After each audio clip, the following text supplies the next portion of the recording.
Welcome to our tutorial on creating polls on Twitter. Let's dive into the simple steps to get you started.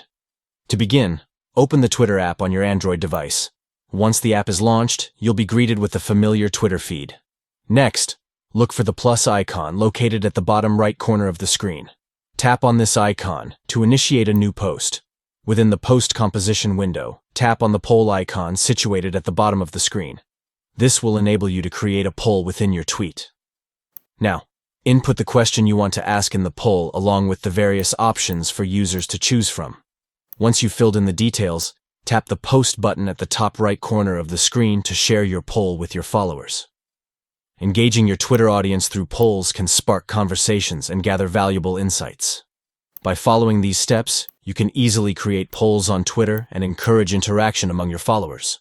Start creating polls today and make your Twitter feed more interactive and engaging.